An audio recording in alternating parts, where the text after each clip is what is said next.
जब तत्कालीन एमाले र माओवादी बिचको एकीकरणलाई यिनीहरूले तल्लो तहसम्म लगेर त्यस पछाडि विवाद उत्कर्षमा पुग्दै गयो भनेको त पहिला मिल्नु पऱ्यो नि त। पार्टी मिलेकै थिएन। तपाईँको तल्लो इकाइसम्म चाहिँ पार्टी मिल्नु पर्थ्यो। नेता बिचको सहमति भएर नै भए हो, त्यो पनि चुनावको उद्देश्य प्राप्तिको लागि थियो। हिजोको जब चुनावको उद्देश्य प्राप्ति सिद्धियो तब उहाँहरूको विवाद सुरु। यो तरिकाले पार्टी एकीकरण भएर एकजुट भएर धेरै वर्षसम्म जाने कुनै पनि सङ्केतहरू तपाईँले पाउनुहुन्छ। जस्तै त्यो बहादुर रायमाझीदेखि लिएर इभन जनार्दन शर्मा जो मन्त्रीमण्डलमा सहभागी हुन नपाउँदाखेरिको एउटा आक्रोश थियो। जनार्दन शर्माले समेत चाहिँ सरकारलाई खासै विरोध गरेको देख्नुहुन्न। एमालेहरू छन् उनीहरूले सबैभन्दा बढी चाहिँ केपी ओलीको विरोध गरेका छन्। कारण के भने भोलि अब केपी ओलीसँग सँगै बस्न सक्ने अवस्था छैन र केपी ओलीसँग सँगै बस्न सक्ने अवस्था नभएको हुनाले अब पार्टीलाई वार्की पारको अवस्थामा लानुपर्छ। यो गठबन्धनले चाहिँ चल्दैन। तत्कालीन एमालेलाई नेतृत्व गरेको माधव कुमार नेपाल जो अहिले तेस्रो या चौथो वरियतामा हुनुहुन्छ, उहाँको भूमिकालाई पनि उहाँले एउटा भूमिका खोजेको अवस्था हो। उहाँले आफूलाई पार्टीभित्र भूमिका विहीन जस्तो देखिरहनु भएको। बिचमा दुईपल्ट चाहिँ पार्टीको चाहिँ सचिवालय बैठक बस्यो, बिचमा स्थायी समितिको बैठक बस्यो। त्यसमा स्पष्ट रूपमा भनेको छ कार्यकारिणी अधिकार पुष्पकमल दाहाल प्रचण्डलाई दिने भनेको छ। भने मतलब के छ, त्यसको अर्को एउटा बुँदामा उल्लेख छ कि कुनै पनि बेला पार्टीको स्थायी कमिटीको पार्टीको बैठक बोलाउने अधिकार चाहिँ नि कार्यकारिणी अधिकार पुष्पकमल दाहाल प्रचण्डलाई भनिएको छ। तर त्यसलाई चाहिँ केपी ओली सरकारले केपी ओलीले स्वीकार गरेको अवस्था छैन। आजै मात्र देख्नु हो सचिवालय बैठक चाहिँ पुष्पकमल दाहाल प्रचण्डले चाहिँ बोलाउँदै गर्दा केपी ओलीले त्यहाँ जानुपर्छ। यो जनताप्रतिको जुन पछिल्लो पटक आएको आक्रोश छ नि, सरकार सञ्चालनमा प्रधानमन्त्रीको तर्फबाट चाहिँ केपी ओली चाहिँ गैर जिम्मेवार। पार्टीमा रुमल लिने बेलै थिएन। न उहाँलाई पार्टीभित्र असजिलो थियो, न उहाँलाई पार्टीभित्र कसैले अविश्वासको प्रस्ताव ल्याएको थियो, न उहाँलाई पार्टीभित्र कसैले गलत्याएर फाल्दै थियो, केही पनि थिएन। अलिअलि आउने असन्तुष्टि त हरेक पार्टीमा हुन्छ। कुन पार्टीमा छ? संसारमा जहाँ पनि छ। त्यस्तो अमेरिका जो प्रजातान्त्रिक विश्वको सबैभन्दा ठुलो प्रजातान्त्रिक देशमा त चुनावमा त्यति धेरै असन्तुष्टि आउँदो रहेछ रिजल्टमा। भने हाम्रो जस्तो सानो मुलुक जहाँ हामी प्रजातान्त्रिक अभ्यासमा बल्ल बामे सर्दैछौँ, यी खालका असन्तुष्टिलाई उहाँले चाहिँ नि एउटा मिलाएर लैजानु पर्ने ठाउँमा त्यही असन्तुष्टिमा टेकेर आफै बढी चाहिँ नि झगडालु बन्नु हुन्थेन नि। केपी ओलीमा त्यो एउटा ठुलो कमजोरी हो, त्यो जनताप्रतिको गैर जिम्मेवारी हो। सबैभन्दा नराम्रा, सबैभन्दा खराब, तपाईँले सबैभन्दा समाजमा चाहिँ नि बदनाम भएका व्यक्तिलाई उहाँले नियुक्ति गर्नुभयो। रेलवे विभागका प्रमुखदेखि लिएर तपाईँको हरेक विभागमा हेर्नुभयो भने अहिले पछिल्लोपल्ट केपी ओलीका कुनै पनि विषयमा तपाईँले चित्त बुझाउने ठाउँ देख्नुहुन्छ? राजनीतिक योगदान र क्षमताको आधारमा अहिले भएका कम्युनिस्ट पार्टीका नेताहरूमा सबैभन्दा सिनियर सिपी मैनाली नेता हो। तर फुटले गर्दाखेरि उहाँलाई चाहिँ अहिले सानो एउटा चाहिँ झुन्डको नेता मात्रै बनाइयो। पार्टीमा अलमली जनतालाई योभन्दा बढी धोका दिन पाइन्छ? पार्टीको विवादमा रुमल लिने हो प्रधानमन्त्री, राष्ट्रपतिलाई विवादमा ल्याउने काम, राष्ट्रपतिलाई चाहिँ यो पार्टीका निर्णयहरूमा चाहिँ जोड्ने काम किन केपी ओली पक्षले गरेको? यो जस्तो लज्जास्पद कुरा के हुन्छ? विवाद पार्टीका यो जुन एउटा संयन्त्र छ, गठबन्धन छ, यो अलग अलग हुने नै हो। त्यसकारणले पार्टीमा प्रचण्ड माधव नेपाल पक्ष र केपी ओली समूह अलग अलग अब केही दिनभित्रै हुनेछन्, यो कुरा निश्चित छ।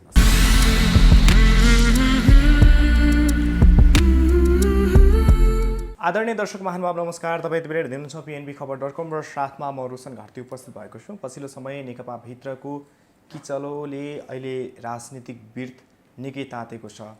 केही दिन अगाडि सम्माननीय प्रधानमन्त्री केपी शर्मा ओलीले म कुनै पनि हालतमा राजीनामा दिन्न भन्नुभयो। उहाँको सङ्केत भारतलाई हो कि प्रचण्डलाई? र प्रचण्डले अर्को दिन लगत्तै तपाईँको राजीनामा कसले माग्यो भनेर प्रतिप्रश्न गरेका छन्। नेकपा फुट्छ भनेर धेरैले विश्लेषण गर्दै आइरहेका छन्। यिनै विषयमा कुराकानी गर्नको लागि आज हामीसँग वरिष्ठ पत्रकार विनोद त्रिपाठी हुनुहुन्छ। यहाँलाई स्वागत छ। धन्यवाद। लामो समयदेखि नेकपा फुट्छ भन्दै आउनु भएको थियो र 8 महिनादेखि सत्ता सङ्घर्ष र पार्टीभित्रको विवादले नेकपा अल्झिरहेको छ। के सङ्केत छन्? सुरुमा यहाँबाट सुरु गरौँ। पहिलो कुरा त सत्तारूढ नेकपा पूर्ण रूपमा एकीकरण भएकै छैन। जब यो एकीकरण भएन त्यति बेलाबाट नै यो पार्टीभित्रको विवाद चाहिँ छताछुल्लो हुँदै आएको। दुई नेता बिचको एकीकरण मात्रै एउटा अथवा सहमति मात्रै भयो। तल्लो इकाइसम्मको एकीकरणको प्रक्रियामा यिनीहरू जाँदै गएनन्। जब तत्कालीन एमाले र माओवादी बिचको एकीकरणलाई यिनीहरूले तल्लो तहसम्म लगेर त्यस पछाडि विवाद उत्कर्षमा पुग्दै गयो। त्यसकारणले पार्टी एकीकरणको सन्दर्भभन्दा पनि पार्टीलाई एक ढिक्का बनाएर लैजाने सन्दर्भमा दुवै नेताहरू चुकिसकेको अवस्था हो। र विवाद यसरी चाहिँ बढ्यो कि सत्तारूढ नेकपाभित्रको एउटा तहले केपी ओलीलाई नेतृत्व स्वीकार गर्न तयार भएन, अर्को तहले प्रचण्डलाई नेतृत्व स्वीकार गर्न तयार भएन। जब तल्लो इकाइसम्म नै तपाईँ फाटो छ भनेदेखि नेतृत्वमा मात्रै मिलेर केही हुने रहेछ भन्ने कुरा अहिले आएर छताछुल्लो भयो।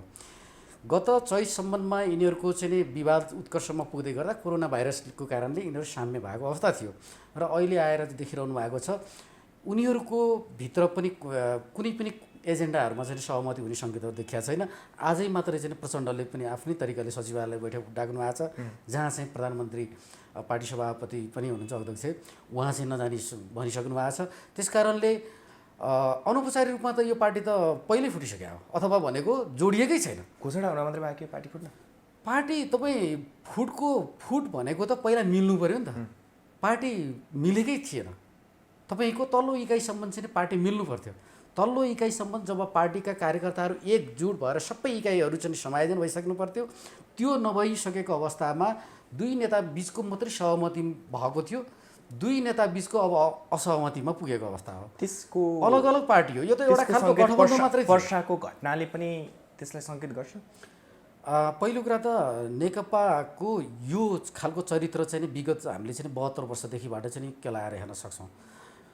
नेकपाभित्र चाहिँ जहिले पनि सत्ता प्राप्तिको निम्ति अथवा चाहिँ आन्दोलनका निम्ति चाहिँ विभिन्न कोणहरूबाट उनीहरूको एकीकरण हुने हो र त्यस पछाडि उनीहरू जब प्राप्त गर्छन् यो अवस्थामा आइपुग्छ। किन विश्वका इतिहासहरू हामीले पल्टाएर हेर्यौँ भने नि त्यो अवस्था हो। तर जनतालाई यो प्रकारको धोका हुन्छ भन्ने कुरा चाहिँ त्यो जनताले पहिले चाहिँ मूल्याङ्कन गर्नु पर्थ्यो। हामीले पटक पटक भन्ने गरेको विषय नै त्यही थियो। जसरी केपी ओली चाहिँ जुन तरिकाले अहिले पार्टी सञ्चालन या सरकार सञ्चालनको प्रक्रियामा अगाडि बढिरहनुको अवस्था छ, प्रचण्डमा पनि त्यो भन्दा कम दोषीको भागीदार प्रचण्ड पनि हुने अवस्था छैन। प्रचण्डले जसरी चाहिँ एउटा प्रक्रियामा समायोजन किसिमले चाहिँ जानुपर्थ्यो अथवा सन्तुलित किसिमबाट जानुपर्थ्यो, त्यो पनि केपी ओलीको भन्दा कम नभएको हुनाले दुवै अध्यक्ष उति नै भागीदार हुन् पार्टी यो खालको चाहिँ विवाद उत्पन्न हुनुमा। त्यस कारणले अब उनीहरूले छिटोभन्दा छिटो जब एकीकरण महाधिवेशनको आवश्यकता थियो नि त, तपाईँले कुनै पनि पार्टीको एकीकरण हुँदाखेरि एकीकरण महाधिवेशनमा आएन, दुई नेता बिचको सहमति भएर नै भयो। त्यो पनि चुनावको उद्देश्य प्राप्तिको लागि थियो। हिजोको जब चुनावको उद्देश्य प्राप्ति सिद्धियो तब उहाँहरूको विवाद सुरु भयो। त्यो भएको कारण के थियो? महाधिवेशन नहुनु। महाधिवेशन जति धेरै लम्बियो उहाँहरूको विवाद बढ्दै जाने थियो। यो कुरा हामीले पहिल्यै भनेको अवस्था थियो। महाधिवेशन उहाँहरूले किन लम्ब्याउनु भयो? यो सङ्कटलाई मात्र देखाएर उहाँहरूले महाधिवेशन लम्ब्याउनु नै उहाँहरूको चाहिँ कमजोरी हो। र अब हेर्नुहोस्, अब सत्तारूढ नेकपाको यो खालको चरित्रले अब पार्टीलाई कहाँ पुर्याउँछ उहाँहरूलाई नै अनुमान छैन, उहाँहरूले पनि भन्न सक्ने अवस्था छैन। त्यस कारणले पछिल्लो पटकको सरकार सञ्चालन या पार्टी सञ्चालनमा दुवै अध्यक्ष चाहिँ उति नै दोषी देखिन्छ। त्यसो भए वर्षाको घटनाले पनि त्यसलाई सङ्केत गर्छ। त्यो घटनालाई हामीले पार्टीसँग भनौँ न पार्टीलाई जोडिएर हेर्नुभन्दा यो विषयलाई चाहिँ अलिकति केही पार्टीका एजेन्डाहरूसँग पनि जानुपर्छ। जस्तो सरकार सञ्चालनको प्रक्रियामा प्रचण्ड पक्षधर या माधव नेपाल पक्षधरहरूले चाहिँ पहिलेबाट चित्त बुझाएको अवस्था थिएन। पछिल्लो पटक देख्नुभयो भने कर्णाली प्रदेशको चाहिँ मन्त्रीमण्डलको फेरबदलमा पनि चाहिँ त्यो भयो। र केपी ओलीमा एउटा खालको के भइदिएको भने समन्वयात्मकमा अभाव भएको, जस्तो सरसल्लाह गर्ने प्रक्रिया हुन्छ त्यो अभाव भएको। केही विषयवस्तुमा हामी नजाउँ, समग्रमा केपी ओलीले अलिकति बढी प्रचण्डसँग चाहिँ सरसल्लाहमा कमी गरेकै अवस्था हो।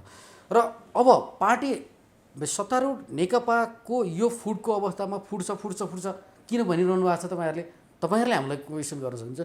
फुटको अवस्था यो तरिकाले पार्टी एकीकरण भएर एकजुट भएर धेरै वर्षसम्म जाने कुनै पनि सङ्केतहरू तपाईँले पाउनुहुन्न। तपाईँको अहिले पनि चाहिँ देख्नुभयो भने सरकारका हरेक विषयमा रामकुमार झाँक्रीदेखि लिएर इभन प्रचण्डसम्ममा धेरै कुराहरू असमञ्जस छ। नारायण काजी श्रेष्ठले त पटक भन्दै आउनु भएको छ कि सरकारले यो काम किन यस्तो गरिरहेछ, यो त गर्नै नहुने भनेर भनिरहेछ। रामकुमार झाँक्रीले भन्नुभएको छ अहिले ओलीको कारणले गर्दा नेकपा सङ्कटको घडीमा पुग्यो भन्नुभएको छ। फेरि तत्कालै गण्डकी प्रदेशका मुख्यमन्त्रीले यो पार्टी फुट्छ भने त्यसको मुख्य कारक प्रचण्ड हुन् भने पार्टी यो खालको गठबन्धनबाट अलग हुनुपर्छ भन्नेमा पूर्व एमालेको सङ्ख्या बहुमत छ। म तपाईँलाई अलिकति जानकारी गराउँ।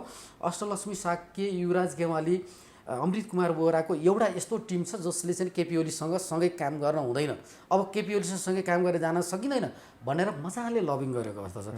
प्रचण्ड पक्षधर भनेको हिजोको तत्कालीन माओवादी भन्दा हिजोको तत्कालीन एमालेको माधव नेपाल समूहले केपी ओलीसँग चाहिँ सँगै नरहने चाहिँ स्पष्ट सङ्केत देखाएको छ।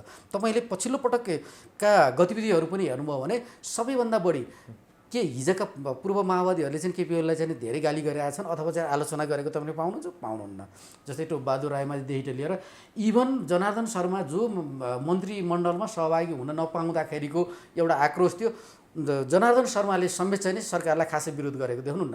तर अहिले आएर हिजोका चाहिँ जुन पूर्व माओवादी एमालेहरू छन् उनीहरूले सबैभन्दा बढी चाहिँ केपी ओलीको विरोध गरेका छन्। कारण के भने भोलि अब केपी ओलीसँग सँगै बस्न सक्ने अवस्था छैन र केपी ओलीसँग सँगै बस्न सक्ने अवस्था नभएको हुनाले अब पार्टीलाई वार्की पारको अवस्थामा लानुपर्छ, यो गठबन्धनले चाहिँ चल्दैन भन्नेमा। त्यो हुनाले युवराज गेवालीदेखि लिएर धेरै नेताहरूले केपी ओलीसँग असहमत राख्दै आएका छन्। युवा नेता पछिल्लो पटक हेर्नुभयो भने रामकुमार झाँक्री तपाईँले भन्नुभयो, उहाँहरूले पनि चाहिँ सरकारको कामकाजमा तीव्र आलोचना गरेको अवस्था छ। यो खालको चाहिँ अहिले पार्टीलाई अलग बनाउने सबैभन्दा बढी चाहिँ आवश्यकता पूर्व एमालेको माधव नेपाल खेमा नै हो। त्यो किन भएको भन्ने कुरो अलिकति हामी यसमा जानुपर्छ। 16-17 वर्षसम्म तत्कालीन एमाले नेतृत्व गरेको माधव कुमार नेपाल जो अहिले तेस्रो या चौथो वरियतामा हुनुहुन्छ, उहाँको भूमिकालाई पनि उहाँले एउटा भूमिका खोजेको अवस्था हो। उहाँले आफूलाई पार्टीभित्र भूमिका विहीन जस्तो देखिरहनु भएको छ। खालि प्रचण्ड केपी ओली भित्र मात्रै चाहिँ पार्टी घुमिरह्यो। पार्टीलाई एउटा प्रतिपक्ष सशक्त प्रतिपक्ष बनाएको म र मेरो अहिले भूमिका विहीन हुनु पर्दाखेरि यो जस्तो चाहिँ विडम्बना के पनि भन्नु भने माधव नेपाललाई व्यक्तिगत रूपमा पनि तोलाइरहेको छ। र माधव नेपाल पक्षधर नेतालाई पनि के भने एमाले बनाउने हामी र अहिले सबैभन्दा पछाडि पर्ने हामी भन्ने भएको हुनाले माधव नेपाल पक्षधरलाई अहिले केपी ओलीसँग अलग हुन परेको अवस्था छ। अहिले पनि पार्टीलाई सकभर टुक्र्याउनु हुँदैन भनेको यो गठबन्धनलाई छोड्नु हुँदैन भन्नेमा तत्कालीन माओवादीका नेताहरू अधिकांश नेताहरू सजग देखिन्छन्। तर माधव नेपाल पक्षधरहरूले अहिले केपी ओलीलाई छोड्नुपर्छ भन्ने छ। र हामीले यो पार्टीलाई फुटोस् अथवा फुटेर जाओस् यो कामना गरेका होइनौँ। सम्भावित भएका राजनीतिक घटनालाई हामीले चाहिँ विश्लेषण गर्ने मात्रै कुरा हो, त्यो विश्लेषणको कुरामा जानियो। अब तपाईँले चाहिँ हामीलाई क्वेसन गर्नु होला, यो पार्टी फुटेर के हुन्छ? यदि यस्तै विवाद भयो भने सरकार सञ्चालन त अवरोध भइरहेछ। सरकार सञ्चालन त ठिक तरिकाले चल्न सकेको छैन। विभिन्न ठाउँमा चाहिँ पार्टीको विवादले सरकारका निर्णयलाई असर पाइरहेछ, त्यसले जनतालाई असर पाइरहेछ। पार्टी एकातिर अवरुद्ध छ, त्यो भएको हुनाले विवाद लामो समय रहनुभन्दा बरु पार्टी फुटेको राम्रो हुन्छ। किनभने कहिले पार्टी फुटेर त चाहिँ देश र चाहिँ पार्टीलाई या जनतालाई चाहिँ नोक्सान मात्रै हुने होइन, कहिले पार्टी मिल्नै सक्दैन भनेदेखि अलग हुँदाखेरि त्यसले फाइदा गर्छ। अहिले सत्तारूढ नेकपाको हालत त्यही अवस्थामा छ। यो विवाद चाहिँ लामो समय हुनुभन्दा अलग तरिकाले चाहिँ राजनीति गरेर जाँदाखेरि दुवै पक्षलाई चाहिँ सहज हुन्छ भन्ने पनि चाहिँ करिब पछिल्लो गतिविधिले देखाइसकेको छ। त्यसो भए टुक्रियो भने चाहिँ पूर्व माओवादी खेमा एक्लै छुट्टै र पूर्व एमाले खेमा छुट्टै हुन्छन् कि प्रचण्ड माधव नेपाल छुट्टै ओली छुट्टै? हुँदैन। किनभनेदेखि हिजो प्रचण्डसँग असन्तुष्ट जनाउने नेताहरू प्रचण्डसँग बाध्यात्मक अवस्थामा सँगै थिए। जस्तै टोपबहादुर रायमाझी, देवेन्द्र पौडेल, लेखराज भट्टहरू, ती नेताहरू चाहिँ प्रचण्डसँग थिए। हो, उनीहरू पूर्व माओवादी हुन्। पछिल्लो पटक हेऱ्यौँ भने पनि केपी ओलीको नेतृत्वमा एमाले आउँदै गर्दाखेरि त्यो अन्तर्गतका नेताहरू भीमराव लगायतका नेताहरू पनि केपी ओली अन्तर्गतकै नेता थिए। तर त्यसरी जाँदाखेरि अहिले देखिने पछिल्लो सम्भावित हेर्नुभयो भने रामबहादुर थापादेखि लिएर टोपबहादुर रायमाझीहरू केपी ओली सँगसँगै अवस्था छन्। पार्टी फुटेको खण्डमा अलिकति पूर्व माओवादी र अलिकति एमाले, जसमा चाहिँ केपी ओलीको नेतृत्व हुन सक्ने सम्भावनाको कुरा गरिरहेको छु। त्यसपछि प्रचण्ड माधव नेपालको एउटा समूहमा पूर्व केही माओवादी केही एमालेको टिम नै हुनेछ। र यसले चाहिँ मूलधारको पार्टी कुन बन्नेछ भन्नेमा चाहिँ प्रश्नहरू उठिरहेको छ अथवा कतिलाई चाहिँ त्यो खालको चाहिँ जिज्ञासा पनि छ। मूलधारको भनेको संसदीय दलमा जसले बहुमत प्राप्त गर्छ त्यो नै चाहिँ मूलधार हुनेछ। त्यस कारणले पार्टीको शक्ति सेयरिङ भन्छ त्यसमा चाहिँ अहिले चाहिँ यही हुन्छ भन्ने अवस्थामा छैन। नेताहरूको स्वार्थ तपाईँले देख्नु भएको छ, कुन नेता चाहिँ बलियो हुन्छ त्यतातिर जाने भनेर चाहिँ कतिपय नेताहरूले चाहिँ दाउ हेरेर बसिरहेको छन्। हिजो काङ्ग्रेस उड्दा पनि त्यही थियो। त्यो कुनाले कुन नेता कुन पोल्टातिर चाहिँ जान्छ, कुन समूहतिर जान्छ अहिले यसै भन्न सक्ने अवस्था छैन। तर एउटा निचोडमा हामी चाहिँ पुग्न सक्छौँ, केपी शर्मा ओली र प्रचण्ड माधव नेपाल अब सँगै बस्न सक्ने अवस्था छँदै छैन। तीनटा पार्टी हुन्छ? होइन, दुईटा पार्टी हुन्छ। एउटा केपी ओलीको नेतृत्वमा, एउटा प्रचण्ड माधव नेपालको नेतृत्वमा हुन्छ। र अब मैले फेरि पनि भने केपी ओली प्रचण्ड र माधव नेपालसँग सँगै बस्ने अवस्था छैन। र माधव नेपाल र झलनाथ खनालको एउटा जुन टिम छ त्यो प्रचण्डलाई चाहिँ नेतृत्व मानेर स्वीकार गरेर जाने चाहिँ अवस्था चाहिँ देखिया छ। त्यो मुख्य विवाद चाहिँ भदौ 26 गते जुन निर्णय गरेको थियो स्थायी समितिले, अब चाहिँ सम्पूर्ण कुरा चाहिँ पार्टीले भनेको ओलीले मान्ने भन्ने थियो। तर राजदूत नियुक्ति गर्ने बेलामा, मन्त्री पुनर्गठन गर्ने बेलामा ओलीले मानेनन्। खास त्यही हो विवाद। मैले सुरुमै भन्ने गरेको छु, निर्वाचन जब परिणाम आइसके पछाडि केपी ओली समूहमा उन्माद थियो। जब त्यो उन्माद तपाईँ हामीलाई चाहिँ चित्त बुझिरहेको थिएन, आम सर्वसाधारण मान्छेलाई भने पार्टीभित्र पनि त्यो गुम्सिएको अवस्था थियो। त्यो प्रस्फुटन यहाँसम्म आएर भएको। 2074 साल फागुनबाट सरकार गठन भएबाट यता कुनै पनि सरकारका निर्णय या केपी ओली शर्माको नेतृत्वमा भएको मन्त्रीमण्डलको निर्णय पार्टीभित्र कहाँ चित्त बुझेको छ? सरकारले ठिक गर्यो भनेर चाहिँ तपाईँले कहीँ केपी ओली इतर पक्षको चाहिँ नेताहरूबाट चाहिँ सुन्नुभएको छ या उनीहरूले बोलेको कुरा देख्नु भएको छ? छँदै छैन। त्यस कारणले सुरुबाट नै पार्टीमा जे निर्णय हुन्छन्, सरकारले कसरी कार्यक्रम सञ्चालन गर्ने, सरकार कसरी अगाडि बढ्ने भनेर पार्टीले निर्णय गर्छ, त्यसलाई खुरु केपी ओली सरकारको नेतृत्वले लत्याएको अवस्था छ। जस्तै राजदूत नियुक्तिका कुराहरू, तपाईँको पछिल्लोपल्ट विभाग नियुक्तिका कुराहरूमा या अन्य विभिन्न नियुक्तिका कुराहरू, अन्य विभिन्न निर्णयमा जहिले पनि केपी ओलीले त्यसलाई व्यवस्था गरेको अवस्था छ। नम्बर 1। नम्बर 2, बिचमा दुईपल्ट चाहिँ पार्टीको चाहिँ सचिवालय बैठक बस्यो, बिचमा स्थायी समितिको बैठक बस्यो। त्यसमा स्पष्ट रूपमा भनेको छ कार्यकारिणी अधिकार पुष्पकमल दाहाल प्रचण्डलाई दिने भनेको छ। भन्या मतलब के छ? त्यसको अर्को एउटा बुँदामा उल्लेख छ कि कुनै पनि बेला पार्टीको स्थायी कमिटीको पार्टीको बैठक बोलाउने अधिकार चाहिँ कार्यकारिणी अधिकार पुष्पकमल दाहाल प्रचण्डलाई भनिएको छ। तर त्यसलाई चाहिँ केपी ओली सरकारले केपी ओलीले स्वीकार गरेको अवस्था छैन। आजै मात्र देख्नु हो, सचिवालय बैठक चाहिँ पुष्पकमल दाहाल प्रचण्डले चाहिँ बोलाउँदै गर्दा केपी ओलीले त्यहाँ जानु पर्थेन। यदि केपी ओलीले सरकार सञ्चालन सहज रूपमा पार्टीबाट चाहिँ सहज रूपमा चलाउन खोज्नु भएको छ भने त त्यसलाई समानात्मक रूपमा सँगसँगै प्रचण्डलाई पनि सँगै मिलाएर लानुपर्ने त्यो महानता देखाउनु पर्थ्यो। तर केपी ओलीको त्यो दम्ब झन् बढ्दै गयो। त्यसले केपी ओली सरकारलाई झन् बढी पार्टीभित्रबाट असजिलो पार्छ। फुडको कुरातिर म अहिले नजाउँ, केपी ओलीलाई सरकार सञ्चालनको प्रक्रियामा भोलि गठबन्धन बनाएर काङ्ग्रेससँग मिलेर या अन्य दलको समर्थन जुटाएर जानुभन्दा पनि आखिरीमा पार्टी फुटेर गएर प्रचण्ड र माधव नेपालको टिम तयार भयो भने त्यति बेला पनि त सहयोग र समर्थन चाहिन्छ। त्यो भएको हुनाले अहिले यस्तो प्रकारको जुन केपी ओलीले युगो लिएको अवस्था छ, यसले भोलि गठबन्धनको सरकार यदि केपी ओलीको सरकारकै नेतृत्वमा बन्यो भने पनि चाहिँ चल्न सक्ने धेरै जटिल अवस्था छ। यो घडीसम्म आइपुग्दा कुनै पनि पार्टीका निर्णयहरू, कुनै पनि पार्टीभित्रका संयन्त्रमा भएका सहमतिहरूलाई केपी ओली स्वयंले चाहिँ पालना गरेको अवस्था छैन। यसले केपी ओलीलाई चाहिँ यहाँसम्म असजिलो पारेको छ। यो अर्को कुरा तपाईँलाई जानकारी गराउँ, कुनै पनि नेताले भनेको केपी ओलीसँग असन्तुष्ट राख्ने नेताले सरकारलाई कुन सन्दर्भमा असजिलो पारेको छ छैन नि। म यहाँ चाहिँ कुनै केपी ओलीको विरोध गरेको होइन, अर्को पक्षको कमजोरी नै छ, सहयोग नगरेका होलान् केपी ओलीलाई, त्यो एउटा पाटो छ। त्यो भएको हुनाले केपी ओलीले खास गरी सरकार सञ्चालन र एउटा देशको प्रमुख कार्यकारिणीमा भएको व्यक्तिले आफ्नै पार्टीभित्र चाहिँ सदासहता देखाउनु पर्थ्यो, त्यो महानता देखाउनु पर्थ्यो, त्यो खालको चाहिँ शक्ति सन्तुलन भन्छ नि त्यसलाई मिलाएर जानु पर्थ्यो। केपी ओलीमा त देखिएन। एउटा गुटको नेता बनेर हुन्थेन, एउटा सामान्य एउटा समूहको मात्रै सरकार होइन, आम नागरिकको म सरकारको प्रमुख हो भनेर चाहिँ जानु पर्थ्यो। किन त्यो चाहिँ केपी ओलीले चाहिँ त्यो खालको सानो मन गर्नुभयो, यही आफैमा एकदमै दुःखदायी पक्ष यही नै हो। र यसैले पार्टीलाई नोक्सान पार्दैछ। जब पार्टीको अवरोध नै अहिले देशको लागि सरकार सञ्चालनको लागि सबैभन्दा बाधक बनिरहेको अवस्था छ। त्यसो भए जुन केपी शर्मा ओलीमा मनको डर छ मलाई प्रधानमन्त्रीबाट हटाइहाल्छन् कि भन्ने, प्रधानमन्त्रीको विरुद्ध अविश्वासको प्रस्ताव लिएर जाँदैछन् भन्ने कुराहरू पनि आइरहेको छ र उनले केही दिन अगाडि बोल्ने क्रममा भने म कुनै पनि हालतमा राजीनामा दिन्न। यो मनको डर चाहिँ कसरी पैदा भयो मलाई? केपी ओलीमा मनको डर होइन, केपी ओलीमा सुरुबाटै उहाँको एटिच्युड हो। त्यो एउटा खालको सानैमा हरेक व्यक्तिका आफ्ना आफ्ना बानी हुन्छन्, आफ्ना आफ्ना स्वभाव हुन्छन् होइन, त्यो एउटा स्वभाव मात्रै हो। र अहिले आएर त्यसलाई हामीले चाहिँ बानी भन्दा पनि त्यसलाई एउटा उहाँको दम्भको रूपमै हेर्नुपर्छ। किनकि तपाईँले घर सञ्चालन गर्नको लागि पनि घरका हरेक सदस्यको सहमति लिनुहुन्छ। कसैले चिडाएर तपाईँले राम्रोसँग घर चलाउनुहुन्न।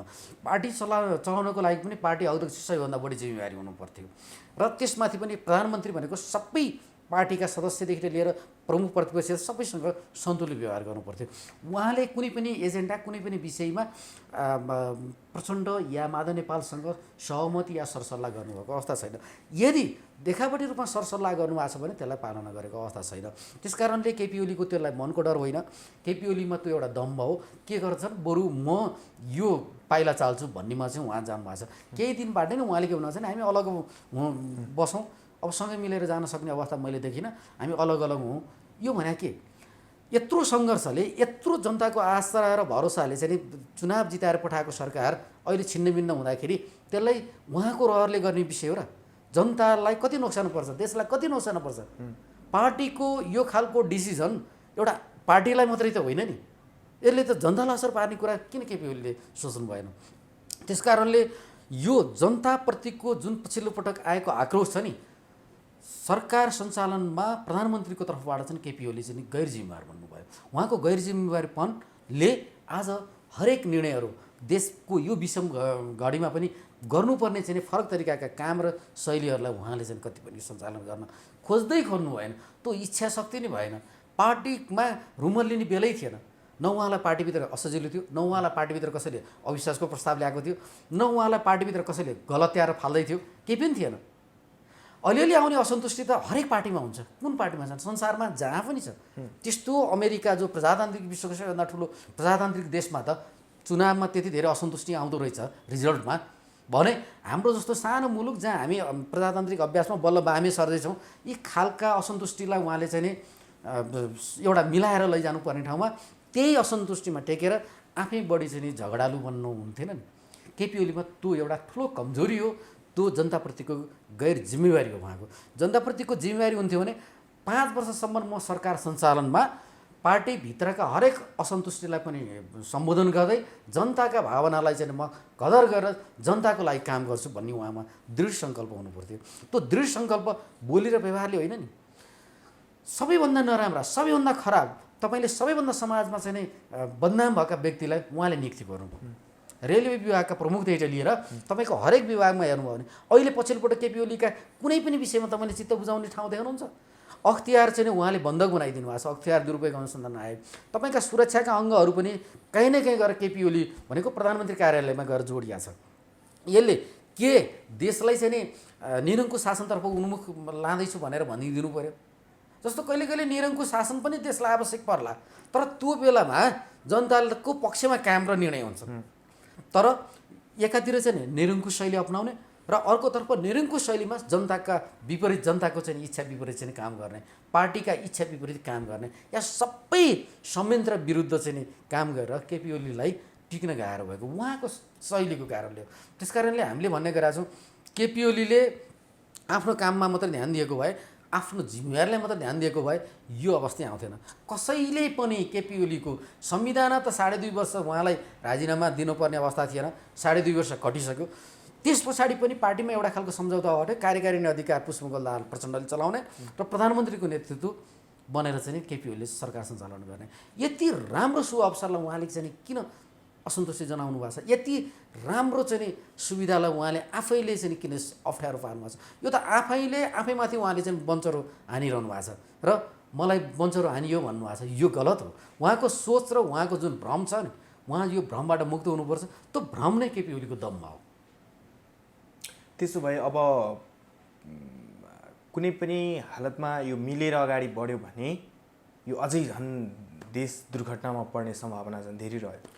किनभनेदेखि यसमा अलिकति प्रवेश गरौँ। पार्टी जस्तो भर्खरै एकीकरणको अभ्यास पनि हुन पाएको छैन, एउटा गठबन्धन मात्रै भएको, 2टा अध्यक्ष मिल्नुभयो। तल्ला कमिटीहरू त जस्ता तस्तै थिइन्, ती जस्ता तस्तै भएका कमिटीलाई महाधिवेशनसम्म लगेर एकीकरण गर्ने प्रयास बाँकी नै थियो। त्यसकारणले पार्टी जब पूर्ण रूपमा एकीकरण नहुँदैखेरि दुई नेता बीच भएको जुन विवाद छ, यसैको कारणले अब पार्टी सञ्चालनमा अवरोध हुने भने यो विवाद कहिलेसम्म हुन्छ? यो विवादकै कारणले देशलाई बन्धक बनाइरहने, सरकार सञ्चालनमा अवरोध बनाइरहने, यो कुनै पनि जनताको लागि अथवा त्यही पार्टीकै कार्यकर्ताहरूलाई पनि मान्य हुन दिएन। त्यो भएको हुनाले विवाद जब लामो समयमा हुन्छ नि, अलग हुनै ठिक हुन्छ।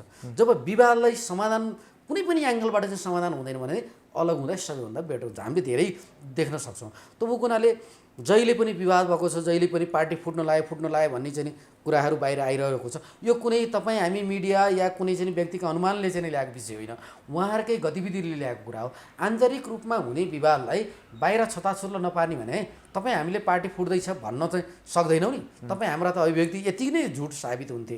त्यसकारणले जब दुवै अध्यक्ष जिम्मेवारी भएर अगाडि बढ्नुहुन्न, जब दुवै अध्यक्षलाई एकअर्काप्रति गरेका कामका शैलीलाई मन पराउनुहुन्न, जब दुवै अध्यक्षले एकअर्काका अस्तित्वलाई स्वीकार गर्नुहुन्न, त सँगै किन बस्ने?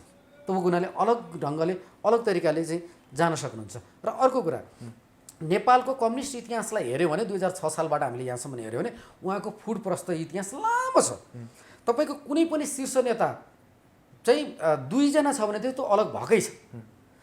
अहिले पनि उदाहरणको लागि हेर्ने भने सिपी मैनाली यी अहिले भएका समकालीन नेताहरूमा सबैभन्दा सिनियर र सक्रिय नेता हो। यसको मतलब उमेरको सिनियरले होइन, राजनीतिक योगदान र क्षमताको आधारमा अहिले भएका कम्युनिस्ट पार्टीका नेताहरूमा सबैभन्दा सिनियर सिपी मैनाली नेता हो। तर फुटले गर्दाखेरि उहाँलाई चाहिँ अहिले सानो एउटा चाहिँ झुन्डको नेता मात्रै बनाइदिएको छ। तब कुनाले यो खालको दम्बले केपी ओलीलाई नि फाइदा छैन, प्रचण्डलाई नि फाइदा छैन, माधव नेपाललाई नि फाइदा छैन, जनता र देशको लागि पनि फाइदा छैन। तर यो विवाद लामो समय भइरह्यो भने सरकार र जनताको लागि झन् बढी घातक छ। त्यसकारणले बरु आफ्नो ढङ्गले चाहिँ पार्टी सञ्चालनमा चाहिँ अगाडि बढ्नको लागि र एउटा खालको अवरोधलाई चाहिँ यो निकास दिनको लागि पनि अब यही तरिकाको विवाद हुने हो भने त सँगै बसेर कामै छैन, अलग हुँदा नि सबैभन्दा चाहिँ पार्टीको लागि चाहिँ र देशको लागि या सरकार सञ्चालनको लागि ठिक हुन्छ। तर नेपाली जनताहरू चपेटामा परे, त्यो चपेटामा परिरहनुभन्दा बरु अलि हल्का हुनु ठिक। नेपाली जनताको लागि त यो सरकारले तपाईँले कहाँ के काम गरेको देख्नुहुन्छ, कहीँ पनि पाउनुहुन्न। हेर्नुहोस्, अहिले पनि हेर्नुभयो भने हरेक क्षेत्रको महँगी तपाईँले कल्पनै गरेको पाउनुहुन्न। तपाईँको हाम्रो देशमा उत्पादन भएको आलु आज 300 रुपियाँ धार्नी पुगेको छ, जहाँ कि 100 रुपियाँ धारीमा पाउने। प्याज त हामीले धेरै जसो चाहिँ हामीले आयातै गर्छौँ। खाद्यान्नका हरेक उसमा हेर्नु भने 100, 200, 300% माथि महँगी भएको छ। हेर्नुहोस् है, अस्ति मात्रै मैले चियापत्तीको मूल्य चाहिँ एउटा पसलमा गएर सुनेको, लकडाउन अगाडि चियापत्तीमा 75% के अरे मूल्य चाहिँ अहिले यो लकडाउन पछाडिको समयमा चाहिँ बढेको छ। जहाँ कि चियामा त हामी त आत्मनिर्भर मुलुक हौँ, हामीले त निर्यात पनि गर्छौँ। आज यो सबै महँगी यी यावत जनहित विपरीतका निर्णयहरू गर्दाखेरि सरकारले के काम गर्न सकेको छैन, नम्बर 1। नम्बर 2, कोरोना भाइरसको नाममा सरकारले जे निर्णयहरू गरे, स्वास्थ्य सामग्री खरिददेखि लिएर यहाँसम्म आउँदाखेरि जनतालाई हित हुने कुनै पनि निर्णयहरू गर्न सकेका छैन। आफू रक्षात्मक हुने बाहेक चाहिँ सरकारले केही कामै गर्न सकेन। नम्बर 2 तपाईँले त्यहाँ हेर्नु भने अर्को कुरा, एकातिर उपचार नपाएको अवस्था छ, अर्कोतर्फ चाहिँ सरकारी अस्पतालहरूमा बिरामीहरू चाहिँ नि गएर भर्ना गरेर अन्य रोग लाएका पनि उपचार गर्ने अवस्था छैन। कोरोनाको नाम देखाएर त्यहाँ अनेक अवरोधहरू सिर्जना गरिया छ। प्राइभेट हस्पिटलको अहिले तपाईँ चाहिँ जानुभयो भने सबैभन्दा लुट प्राइभेट हस्पिटलमा छ। कुनै पनि बिरामी अहिले चाहिँ प्राइभेट हस्पिटलमा जान सक्दैन। गइहाल्यो भनेदेखि तपाईँ लाखौँ रुपियाँ खल्तीमा पैसा बोकेर जानुपर्छ, अनि तपाईँले उपचार पाउनुहुन्न। तपाईँले कहीँ उजुरी गयो भने ती उजुरीहरू लिइँदैन। तिनी प्राइभेट हस्पिटलमा भएका व्यक्तिहरूका लिङ्क नै केपी ओली सरकारसँग गरेर जोडिया छन् र उनीहरूले नै तपाईँलाई दोषी देखाइदिन्छन्, ती बच्छन्। आज यो अवस्था सिर्जना त्यति मात्रै होइन, यति धेरै हामीले भन्यौँ यो खुला मञ्चमा यसरी चाहिँ नि भोका नागरिकहरूले दिनदिनै खाना खाइरहेछ। यति केही हजार नागरिकलाई, भोका नागरिकलाई सरकारले खाना एउटा चाहिँ हलमा राखेर खुवाउन सक्दैन। त्यो त सरकारले गर्नु पर्थ्यो। एकातिर एउटा चाहिँ यत्रा मनकारी संस्था र चाहिँ विभिन्न सहयोग संस्थाहरूले चाहिँ र विभिन्न व्यक्ति, सामाजिक व्यक्तिले चाहिँ खाना खुवाइरहेका छन्, त्यहाँ पनि सरकार अवरोध पैदा गर्न गइरहेछ। त्यो काम त सरकारले गर्नु पर्थ्यो। हामी खाना खुवाउँछौँ, तपाईँहरूले अहिलेसम्म खाना खुवाइदिनु भएको धन्यवाद छ, अब हामी उहाँहरूलाई खाना खुवाउँछौँ, हाम्रो यो दायित्व भनेर सरकार अगाडि सर्नु पर्दैन। खाना खान रोक्ने हो। त्यही पनि तपाईँ अहिले के भन्छ भने कुनै पनि विपन्नको लागि हामी उपचार खर्च दिन्छौँ, खाद्यान्न दिन्छौँ, या चाहिँ भोकाहरूलाई चाहिँ हामी चाहिँ उहाँहरूलाई चाहिँ खाना दिन्छौँ भन्छ। तर त्यही तपाईँले त्यो विपन्न हो र चाहिँ मसँग खाना छैन भन्नको लागि त्यो सिफारिस र त्यो सरकारी संयन्त्रमा चाहिँ तपाईँ रुमल लिँदा त्यसले चाहिँ भोग कति दिन बेहोर्ने। त्यही पनि एउटा विपन्न मान्छे जो निरक्षर छ त्यसले त सरकारी सिफारिस लिन जानै सक्दैन।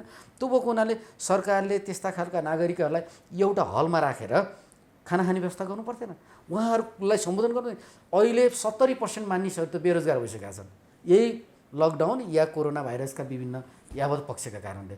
त्यो विषयमा सरकारले सम्बोधन नै गरेन, अवरोध मात्रै पार्ने काम गर्यो। त्यो भएको हुनाले कुनै पनि उसमा अहिले व्यापार क्षेत्रमा, रोजगारको क्षेत्रमा आयात निर्यात, अब हामी त आयात त हामी पहिलेबाट गरिरहेका थियौँ, त्यो परनिर्भरता थियो, त्यो झन् बढ्दै गयो। निर्यातका कुराहरू, उत्पादनका कुराहरू र रोजगारका कुराहरूमा सरकारको 1% पनि ध्यान गएन। पार्टीमा अलमली जनतालाई योभन्दा बढी धोका दिन पाइन्छ? पार्टीको विवादमा रुमल लिने हो प्रधानमन्त्रीले त वास्तै नगरिकन जनताको मात्रै काम गरिदिनु भने पार्टीमा विरोध गर्नेहरू आफै लुरु पछाडि फर्केर उहाँहरू चाहिँ फर्केर जानुहुन्छ। तिनै विरोध गर्नेहरूले नै केपी ओलीलाई चाहिँ मानेर चाहिँ केपी ओलीलाई सबैभन्दा सजिलो अवस्था चाहिँ सिर्जना हुन्थ्यो। जनताको पक्षमा निर्णय गर्नु पर्दैन, खालि प्रधानमन्त्रीले राष्ट्रपतिलाई विवादमा ल्याउने काम, पार्टीका निर्णयहरू चाहिँ राष्ट्रपति कहाँ पुर्याउने काम, यो किन गरिरहनु भएको छ? त्यो हुनाले केपी ओली सरकारले जसरी जनहित विपरीत काम गरिरहेछ नि, यो सबैभन्दा बढी आफ्नो खुट्टामा आफैले बन्चरो हाने बराबर हो। केहीले त राष्ट्रपतिलाई अब नेकपाको अध्यक्ष बनाउनुपर्छ भन्ने अभिव्यक्ति पनि दिए नि। होइन, जस्तो राष्ट्रपतिलाई विवादमा ल्याउने काम, राष्ट्रपतिलाई चाहिँ यो पार्टीका निर्णयहरूमा चाहिँ जोड्ने काम किन केपी ओली पक्षले गरेको? यो जस्तो लज्जास्पद कुरा के हुन्छ? भोलि मानव अर्को पार्टीको राष्ट्रपति होला, त्यति बेला यस्तै खालको गतिविधि गर्यो भने केपी ओलीका पक्षका नेताहरू होलान्, त्यति बेला केपी ओलीका चाहिँ सांसदहरू होलान्, अनि त्यति बेला जवाफ के माग्नुहुन्छ? जब आफै यसरी संविधान हित विपरीतका काममा राष्ट्रपतिलाई उक्साउनुहुन्छ, यो भनेको त सबैभन्दा खराब होइन। राष्ट्रपतिले त तत्कालीन एमाले या नेकपाबाट त राजीनामा दिइसक्नु भएको छ, उहाँ त सबैको साझा हो। यो कुरा पटक दोहोऱ्याउँदा त हामीलाई नै लाज भइसक्यो। त्यो भएर पार्टीका कुनै निर्णयलाई कहिले वामदेवलाई, गौतमलाई, कहिले रामबहादुर थापालाई, कहिले कुनै नेतालाई बोलाएर त पार्टीको त्यो विवाद मिलाउनुहोस् भनेर राष्ट्रपतिले बोल्नु परेको अवस्था छ। राष्ट्रपति आफै पनि गैर जिम्मेवारी देखिनु भएको छ। राष्ट्रपतिले त भने मेरो यो कार्यक्षेत्रभन्दा बाहिरको कुरा हो, मबाट हुँदैन उहाँले भन्न सक्नु पर्यो। उहाँमा त भएन भने पनि प्रधानमन्त्री त उहाँ राष्ट्रपति विद्यादेवी भण्डारी भन्दा राजनीतिक हिसाबले सिनियर नेता हो, जो यदि एकछिन राष्ट्रपतिको पदमा विद्या भण्डारीलाई छोडेर हेर्ने भने त धेरै हिसाबले चाहिँ प्रधानमन्त्री केपी शर्मा ओली त हरेक हिसाबले चाहिँ उहाँ एउटा वरिष्ठ नेता हो, हरेक हिसाबले उहाँ स्कुलिङमा पनि चाहिँ अगाडि हुनुहुन्छ। उहाँले भन्नुपर्थ्यो तपाईँ राष्ट्रपति मान्छे, यो पार्टीका निर्णयमा, पार्टीका विषयमा तपाईँ कतिपय चाहिँ नबोलिदिनु होला, अगाडि नसरिदिनु होला, भन्नुपर्ने ठाउँमा पार्टीका विवादहरू गएर चाहिँ शीतल निवास प्रवेश गराइदिने, यो जस्तो गैर जिम्मेवारी के हुन्छ? त्यस कारणले केपी शर्मा ओलीले लाई हामीले राम्रो गर्यो भन्ने कुनै कोणबाट हेर्न सक्दैनौँ। केही भारतसँग हुने चाहिँ नि सहमति या भारतसँग हुने राष्ट्रियताका अडानमा केपी ओलीका सकारात्मक पक्ष होलान्, त्योभन्दा बाहेकका विषयहरूमा केपी ओली धेरै हदसम्म जनहित विपरीत काम गर्दै जानुभयो, संविधान विपरीत काम गर्दै जानुभयो। यसले नै केपी ओलीलाई ठुलो नोक्सान पाइरहेछ। हामीले यही विषयमा पटक भनेको यही विषयलाई लिएर नै पार्टीभित्र असन्तोष झन् चुलिएको त स्वार्थ पनि होला। राजनीतिक अवसर प्राप्तिमा चाहिँ नि माधव नेपाल प्रचण्ड पक्षधरहरूका नेताहरूमा, कार्यकर्ताहरूमा पनि स्वार्थ होला। तर केपी ओलीका आफ्ना कमजोरीमा टेकेर नि त तिनीहरूले आवाज त्यहाँभित्र उठाउन पाए नि त। त्यो कमजोरी किन सिर्जना गरे? त्यस कारणले केपी ओली यसमा संसिनी चाहनु भएन। यो त हामीले पटक भने हो, हाम्रै इन्टरभ्यूमा, हाम्रै लेखहरूमा धेरै पटक भन्दै आएको छौँ। अब त यस्तो अवस्था आयो, उहाँहरू त अलग बस्न सक्ने अवस्थै छैन। अब आज मात्रै अब निर्णयहरूको लागि सचिवालयको बैठक चाहिँ प्रचण्डले डाकिसक्नु भएको छ। यो त अब दिन प्रतिदिन यसरी बल्झिँदैछ कि यसको बल्झाइ, यसको विवाद पार्टीका यो जुन एउटा संयन्त्र छ, गठबन्धन छ, यो अलग अलग हुने नै हो। त्यस कारणले पार्टीमा प्रचण्ड माधव नेपाल पक्ष र केपी ओली समूह अलग अलग अब केही दिनभित्रै हुनेछन्, यो कुरा निश्चित छ। हेर्नुहोस्, दिनगन्ती सुरु भइसक्यो। दिनगन्ती त यस्तो भयो नि, चैतबाटै चाहिँ नि पार्टीभित्रको विवाद त्यति बेलै चाहिँ नि छताछुल्लो भएको थियो, त्यति बेलै पार्टीमै उहाँहरू एक ठाउँमा बस्न नसक्ने अवस्था थियो, मिलाइदिएको मात्रै हो। दिनगन्ती भन्दा पनि उहाँहरू आफ्नो आफ्नो पार्टीको लागि संयन्त्र तयार गर्न जुटिसक्नु भएको छ। हस्, यहाँको समय र विचारको लागि धेरै धेरै धन्यवाद। यहाँलाई पनि धेरै धेरै धन्यवाद छ।